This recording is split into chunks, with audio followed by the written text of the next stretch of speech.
Ang tagalupa na viral ang mukha. Bip, bip, bip, bip, bip. Bumibip, bip, bip, bip, bip, bip, bip, bip, bip, bip, bip na ba? Ang lahat. Martian. Bip, bip, bip, bip. Enrico Pañero. Bip, bip, bip, bip, bip. Bip, bip, bip, Bip, bip, bip, bip, bip.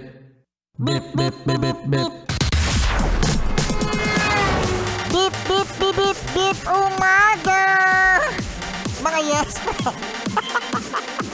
Ito na ang 101.1 Yes FM Balitang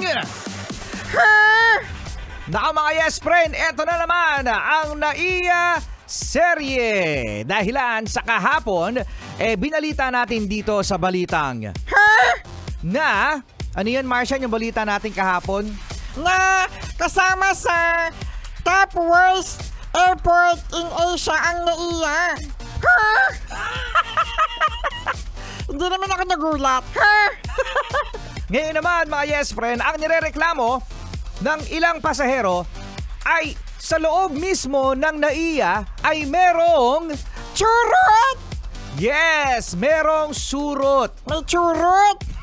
May surot. Kaya sa mga yes friend natin na dumadaing kapag meron kayong mga kamag-anak, alam nyo naman napakarami ang labas-pasok sa NAIA, most especially na mga kamag-anak, mga OFWs, even mga foreigners, mga yes friend, nakakaranas ng pangangati at pagpantal ng kanilang balat.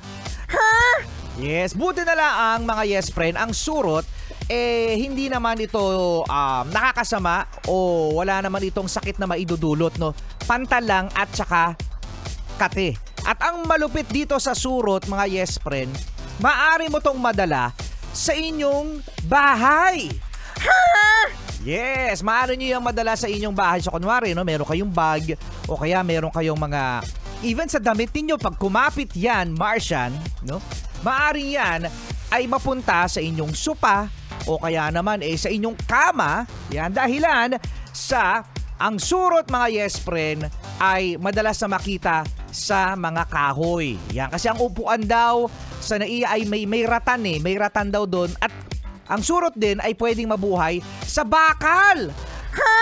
Oh no! Yes, kaya naman yes, malapit na naman na maisa pribado ang pamamahala ng NAIA. So, abangan natin mga yes friend kung ano ang pagbabago. At yan ang ating balitang. At dahil dyan mga yes friend, tamang-tama ang ating next song dahil ang pinag-uusapan natin ay Churot! ito na ang Tantarantantan Chuchurot-churot. Saktong-sakto, no?